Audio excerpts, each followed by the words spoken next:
Our lesson today is called the Sanhedrin, its beginning and its end.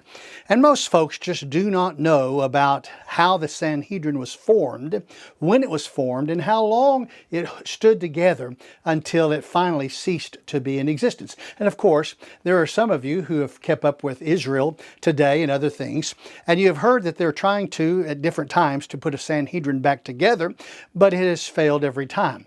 Now, that's not because of any prophecy or anything like that. Don't think about it that way. It's just that it's very interesting that there came a time that the Lord needed the Sanhedrin to be in place in order for what to happen with Jesus would happen. And so we title this lesson, Sanhedrin, its beginning and its end. So let's put some boundaries out there. Let's see where this all fits together. Over to the left on your screen, you'll see I have a book called Malachi. That's the last book of the Old Testament.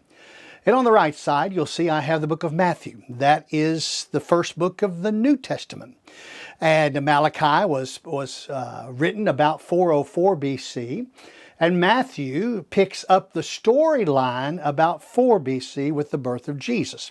That means there's a 400-year interval between the book of Malachi and the book of Matthew. Now, the interesting thing, when you go to the book of Matthew and you head backwards towards the book of Genesis, you find no Sanhedrin. There is no acting body with full authority of anything over the Jews. Now you've got judges that are going to be in Israel, different places. That's the book of Judges that we have that tells us about those judges, Gideon, Deborah, Barak. But there's no council where there is a huge group that meet together to make unified decisions. Not even back whenever Moses selected 70 men to help him judge the people. That was divided amongst the tribes, but they did not meet together for a final verdict. Moses had the final verdict. He was the last word. Where in the Sanhedrin, it was a vote. And it was the majority rules type thing. Okay, now listen. In this 400 years between Malachi and Matthew, there are 3 empires controlling Israel. The Persian Empire, the Grecian Empire, and the Roman Empire. Now, the Persian Empire ends in 330 BC with Alexander the Great. The Grecian Empire ends 146 BC with the Roman Empire taking over. So that's the span that we're going to find out that the Sanhedrin is formed within this span of time. So let me just show you this. When Malachi closes its doors, the Persian Empire is in power. Now, I've put this map up on purpose because I want you to look at something. You see all that gold yellowish color. That is the expanse of the Persian Empire at the time that the book of Malachi was written and the Old Testament was completed, headed towards Matthew. All right, now remember, 330 BC, along comes Alexander the Great. 74 years after the book of Malachi is completed, Alexander the Great conquers the Persian Empire. That's Alexander's empire when he died in 323 BC. But you see that oval there? That is the land that Alexander started with. That is all that he had, and that's all that he was going to get from what he had previous to conquering the Persian Empire. And all the rest of that that's colored there in that, whatever that color is, that brownish, kind of reddish brownish, that is the Persian Empire that Alexander the Great took over. Now this is real important what's about to happen. Alexander the Great died in 323 BC. When that happened, it took about 15 years for Alexander's descendants and his relatives all to die off, and he had 7 generals. It was a jockeying for who would take over the Greek Empire and rule it. And finally what happened is after 15 years, 5 Greek states were formed. And you see those in the little circles that are around there. Now that didn't hang on very long because it was not long until Seleucus conquered Lysimachus's land and Cassandra's land and took it all for his empire. And now we're down to 2 empires. Now, I want you to look on this map. You see that line down that says that's the border that is just north of Israel between these 2 empires, these 2 kingdoms. And they're both Greek. During this time where that borderline is, there's a conflict that happens right there in Israel. In fact, here's what happens. The conflict is what we call the Maccabean Revolt. And it was led by the Maccabees, which was the name of a family group. It's a group of Jewish rebel warriors in response to religious persecution that was happening to them, and also cultural suppression under the Seleucid king Antiochus IV Epiphanes. This guy was a bad guy, and he is just taking terrible advantage, suppressing and persecuting the Israelites there in Israel. And in fact, his empire controlled Judah, and he sought to Hellenize the region. He wanted to make it a Greek region, promoting Greek culture and Greek religion, getting rid of the Jewish faith. Well, that did not go over well. Well, in 168 BC, Antiochus IV outlawed the Jewish religious practices in Israel. He went in and he desecrated the Second Temple in Jerusalem, and he erected an altar to Zeus in that temple. Well, that did not go well, and so the revolt occurred. Jews were forced to either adopt Greek customs, and the practice of Judaism became punishable by death. Not a happy thing. So the revolt occurred. So the rebellion began with the family of Mattathias in 167 BC, and he was a Jewish priest. He was ordered to sacrifice to the Greek gods, and he refused to do that. And the officer who came to force him to make sacrifices to the Greek gods, Mattathias killed him with a sword. He was not going to follow and sacrifice to Greek gods. He would only sacrifice to the one true God. Then, after Mattathias died, his son Judas Maccabea, also called Judah the Hammer, because the word Maccabeus means hammer, led the resistance against Antiochus IV Epiphanes. It was during this time that the Maccabees used guerrilla warfare tactics and gained widespread support from Jews opposed to the Hellenization, the Greek influx from Antiochus. And so what happened was, by 164 BC, the Maccabees recaptured Jerusalem and rededicated the temple that had been defiled by Antiochus IV. Now, the event of this rededicating of the temple is commemorated by the Jews in a Jewish holiday called Hanukkah, which celebrates the rededication of this temple and the miracle of the oil lasting in the menorah, burning for 8 days. And of course, we're just passing by that. This year, it matches up with our Christmas. Actually, there's about a half a day's different in the timing, but this is the Jewish month for this Hanukkah to happen, right starting with Christmas. All right, now, let's look at this. The revolt and the cleansing of the temple and Hanukkah ultimately led to Jewish autonomy under what will be called the Hasmonean dynasty, which ruled Judah for about a century before Roman intervention occurred. Down there, all I've done is taken away the book of Malachi and the book of Matthew off this picture, and I've added something to it. But you'll see 404 was Malachi. On the other end, 4 was Matthew. You'll see the Persian Empire until 330 when the Greek Empire started. You'll see the Greek Empire until 146 BC when the Roman Empire started. But between the two, the Hasmonean dynasty began sometime after 164 BC, and it goes until 63 BC. So it straddles that one. It's partly in the Greek rule, and it's partly in the Roman rule. 146 is when Rome actually conquered the Greek Empire for this final stand, and all of the Greek Empire, including Egypt and all, belonged to Rome. During this Hasmonean Empire, or dynasty, Israel is free. It is free from all of the oppression. It is free from the being owned by someone else. Now, I know that we talk about when Nebuchadnezzar finally took over the southern kingdom. The northern kingdom, southern kingdom are in exile. They've lost their land. They're not going to gain their land again until 1948, in this past century. But the truth is right here, for about 100 years, Israel was in total control of their land again during this Hasmonean dynasty because of the revolt against Antiochus IV Epiphanes. So let's back up here.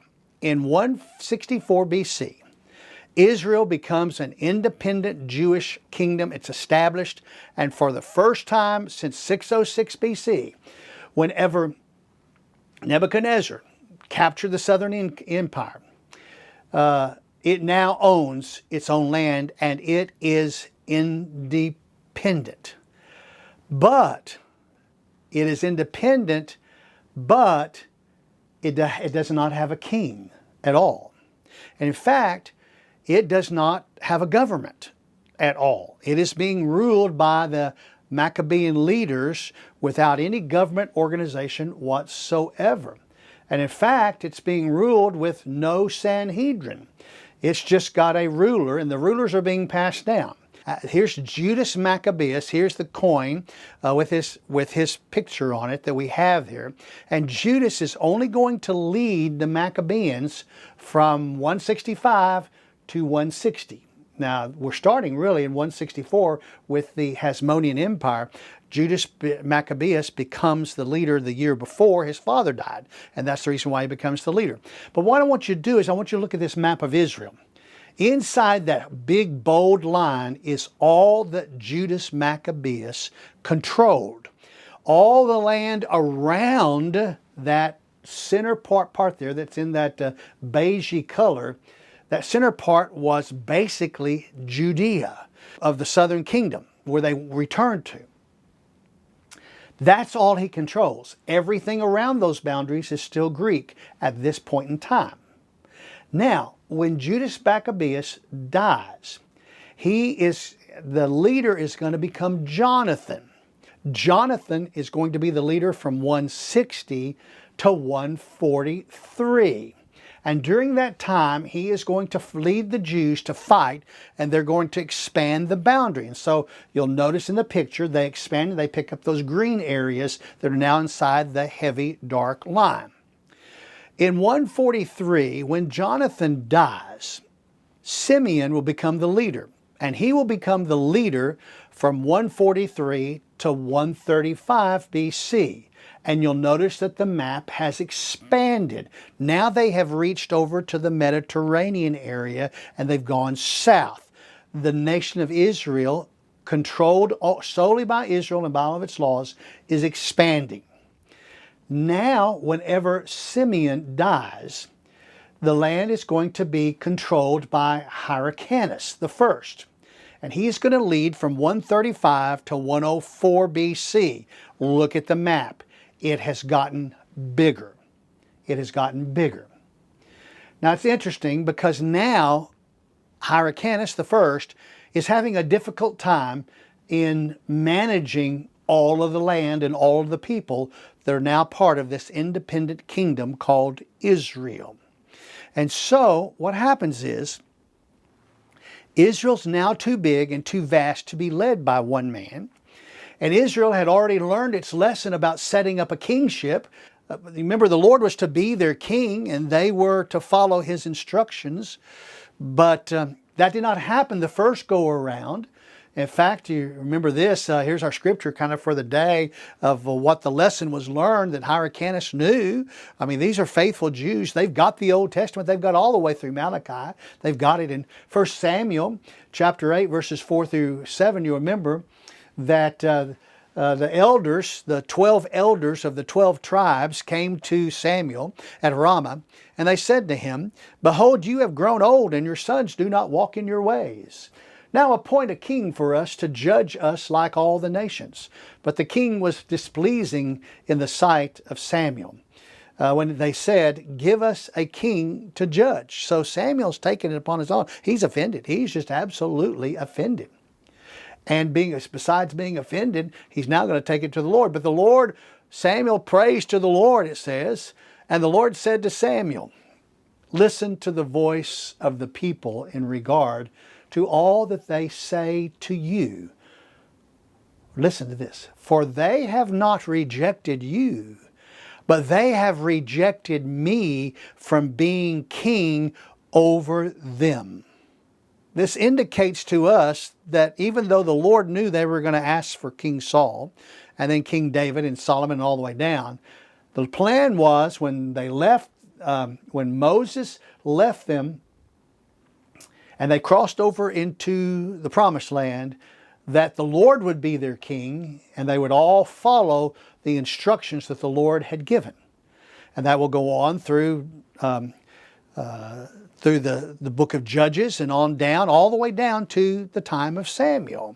And finally, they're going to get a king with Samuel. Well, listen, Hyrcanus, here during his time when he's trying to rule, he's learned his lesson. So he's not going to allow there to be a king. So Hyrcanus made the decision to form a council of judges, religious and non-religious judges. The council is going to be made up of religious and non-religious people. People who know the law and people who do the civil stuff. And so he formed what is called the Great Sanhedrin. It was formed with the current high priest, and by the way, Hyrcanus was the current high priest, plus 70 judges. Now that's a total of 71 people will be part of this Great Sanhedrin. Now let's divide it up. By the way, that picture there, they sat in a semicircle so everyone could see each other as they talked. So let's divide this up. The 71 members of the Sanhedrin were the current high priest, 2 vice presidents, and they were not priests. Then there were the 24 heads of the priestly divisions. Now, to understand that, you have to see over in 1 Chronicles 24. During the time of David's life, as they're getting ready to build the temple, when Solomon is going to build the temple, David listed out the different family groups, 24 priestly family groups, and he names them by name. And every week, a different person from a family group, 24 in order, will go and help serve with the high priest and the priest family there in the temple when it is formed. The tabernacle also until that point in time when the temple is completed. Now, you remember this because Zacharias, the father of John the Baptist, was of one of these priestly divisions, and it was his turn to serve. By the way, the serving in the temple, they trained all their life to be able to serve in the temple at least one time in their life, and not every priest had the opportunity to win the lottery to go and to serve in the temple. It was by luck, by draw, actually by divineness, that Zacharias was able to go and serve in the temple and there to hear from the angel that his wife Elizabeth was going to have a child. So the 24 heads of the priestly divisions was part of it. Then the 12 elders of the 12 tribes. Remember, each tribe only had one elder, one per tribe, and they're non-priests. They're not priestly or not ordained at all. And then there are 32 scribes, and those are the lawyers, and they are not priests either. They are the lawyers. That equals 71. Now it's interesting because there's also 2 other people in the room at all times. They're actually called notaries, but we would call them secretaries. And they're there on the floor, and they're not counted in the 71, but they're recording everything that is being said and happening that can be recorded, and some things were not allowed to be recorded, by the way. they have formed the greater Sanhedrin, and they also form what's called the lesser Sanhedrin in every community that had and has more than 120 people in the community. And there, that lesser Sanhedrin was met together with 23 judges who would meet in every town that had 120 or more people. And they would bunch villages and everything together to be under a lesser Sanhedrin so that it would get past that 120 amount. And these, if they could not make a decision that was a normal decision, that was pushed on up to the greater Sanhedrin. The greater Sanhedrin is, of course, like our Supreme Court. This all happens under Hyrcanus the First. Well, when Hyrcanus dies, Aristobulus the First becomes the leader from 104 to 103, just about a year. But he does a great thing. You notice how the landmass has just exploded now, and what is all there. Now this is all under Aristobulus that has taken in this land, and so now it is good because the greater Sanhedrin and the lesser Sanhedrins in all the little villages and cities are now controlling the Jewish life there. So we've got a Sanhedrin. So the greater Sanhedrin begins, what they begin to do during this priest's life, they begin to manipulate the Old Testament laws. For example, how do they manipulate? Here's one example, and I don't have time to cover many of them, but by the way, it is these manipulations of the Old Testament laws that Jesus spoke against so often while he was there in the temple with them and speaking out to the people. One example is the Sanhedrin makes a law that establishes what's called a Sabbath day's journey. Now the Old Testament law is you stay in your house on the Sabbath day. You don't go anywhere. You stay right where you are. You rest on the Sabbath. No. The greater Sanhedrin figures out a way to manipulate what's called a Sabbath day's journey. Plus, on top of that, it also establishes a marketplace in the temple. This is the first marketplace in the temple, which is going to be so important to Jesus' ministry, because remember, he's going to clear the marketplace at the beginning of his ministry. He's going to clear it on the last week of his ministry. So you've made this a den of thieves. That begins under this priest oversight of the greater Sanhedrin. And there's multitudes of these things. So also, during the manipulation of the Old Testament laws, the manipulation of those laws are not written down. You can never find a place during that time or all the way through Jesus' time where the Sabbath day's journey is written down. All legal laws and traditions were memorized by the Sanhedrin and passed on to the new members of the Sanhedrin as they came into the system to be part of the council. These secret laws and traditions were not known to the common Jews. Some were, but the majority of them were not. So you never knew exactly how it was going to turn out if you were taken before the Supreme Court of the greater Sanhedrin. Well, next comes along is we come to, this is interesting, we come to Jannaeus. Jannaeus then expands the landmass. And look, it is all of what is going to be called on that map. That big line is out there. It now goes from basically the sands of the desert to the east to the Mediterranean Sea. And the Greeks and the Egyptians will have to go through Israel's land to go past it. Either way. Well, this is not going to make the Greeks happy that are to the north. Not going to make that group. The Egyptian Greeks are going to be fine with it, and they're going to actually help the nation of Israel here during its time just a little bit. So from 103 to 76, Jannaeus is the high priest, and he also is the leader of the Sanhedrin. He's the high priest, and the other 70 are there, plus the 2 notaries.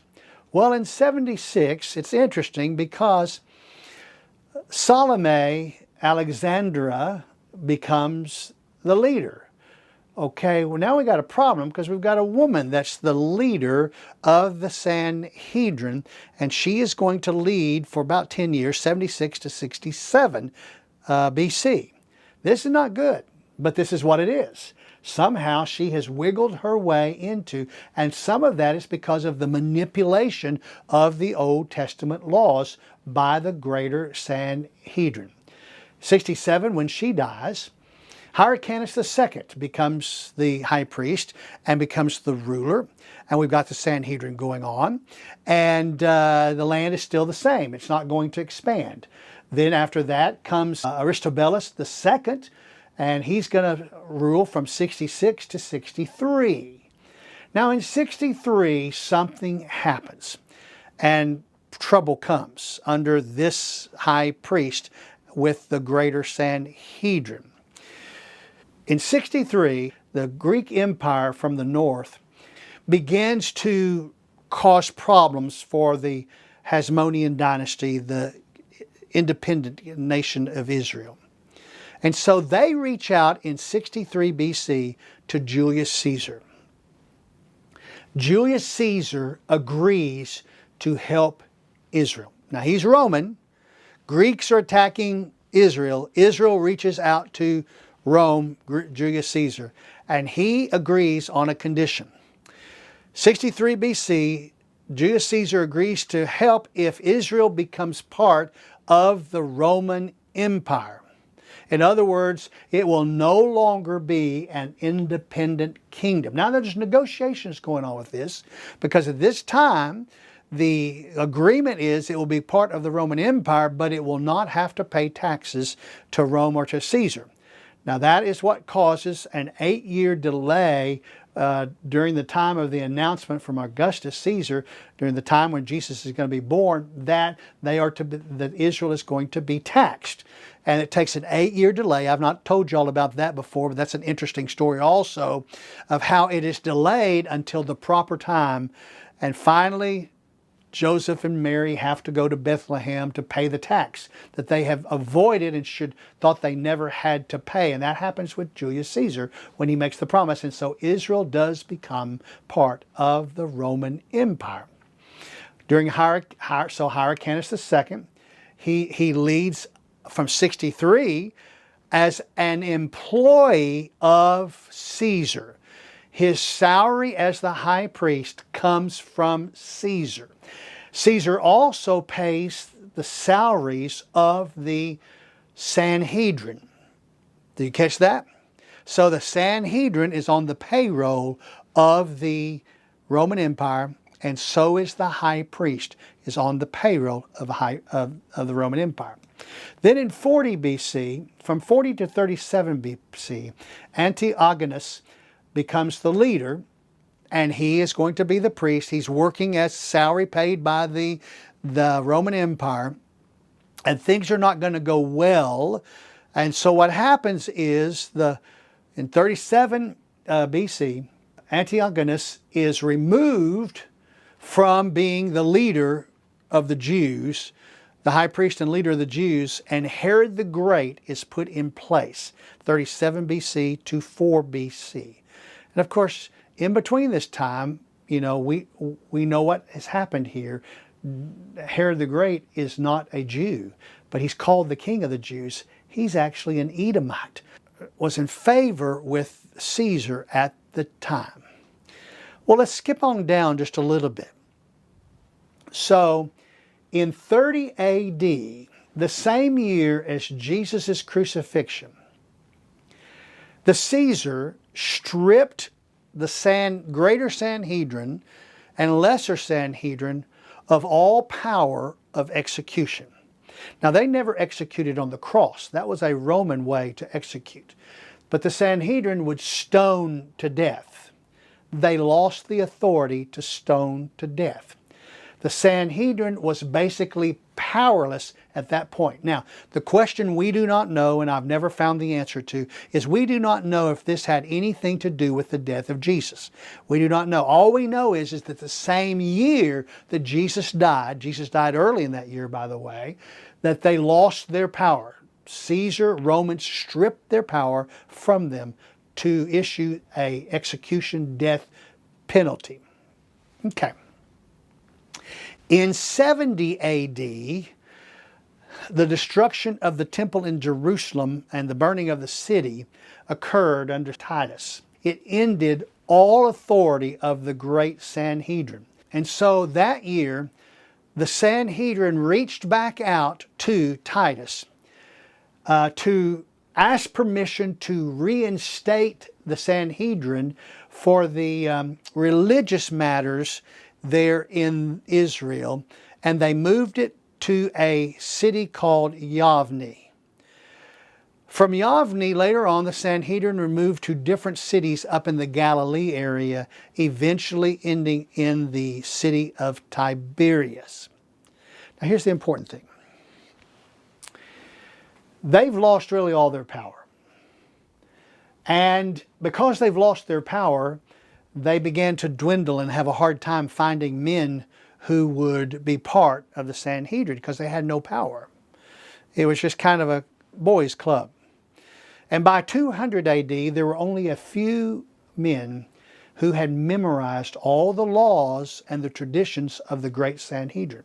In fear that those traditions and laws would be lost, the memorization law was broken. And between 200 and 210 AD, they put those laws and traditions on paper in what is called the Jerusalem Talmud. And you've heard me speak of that before.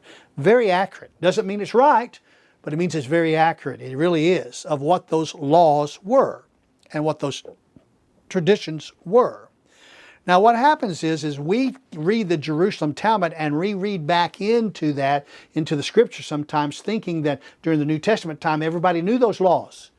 Now surely Paul knew those laws because he was a Pharisee, but most Christians did not know those laws, so we read it back into the story. Well, the last official act of the great Sanhedrin occurred in 358 AD. In 358 AD, under the leadership of Hillel II, a leap year of 30 days was added to the strict Jewish calendar every third year. You know, we have a leap year with one day every fourth year. Well, they add 30 days every third year. They add it to it. Now, what happened? This leap caused the occurrence of the Passover each year to occur at the same time it did in Egypt under Moses' leadership. They wanted to observe the Passover in the same season rather than in the same month. The Lord had told them to observe it in the same month. But by adding a leap year, that same month would show up at the same place in the same season. Previous to changing the calendars to align with the solar seasons, Passover slid backwards each year by 11 days, and it occurred 3 years in a row in the same month, going all the way back through every month of the year in a 33-year cycle. So in addition, Hillel calculated that the Sunday after the 7 days of creation occurred on Sunday, Tishri 1, 3761 BC, or October the 7th, 3761 BC on the Julian calendar. Now he's on the Julian calendar, so he's able to figure that kinda. Well, the problem was after the calendar change, the Sanhedrin ended. We have nothing about the Sanhedrin at all after they made this last thing called the calendar change. That is sad because that calendar change has really messed it up for the rest of us. Had the Jews stayed on their strict lunar calendar, we would know exactly when everything happened according to our calendars that we use today. We would know the timing, we know the month, we know it all perfectly. What we know about the Sanhedrin is this. It officially operated with power for less than 165 years. Probably closer to 145, 150, but it is definitely less than 165 years. But we also know that it hung on with little or no power for less than 493 years And that could go back another 20 or 30 years too. But we know it's less than 493 years. It was for a purpose. And it was for a purpose of doing and being in place to be in power, the way it was in power, so that what happened with Jesus would happen for the time of his crucifixion. Because Rome would not have crucified Jesus. In fact, the Roman governor says, I find no fault in him, in Jesus, 4 times. And yet the greater Sanhedrin pushed Pilate so much that he finally crucified Jesus. And it had to happen. And so that is the story of the beginning and the end of the Sanhedrin.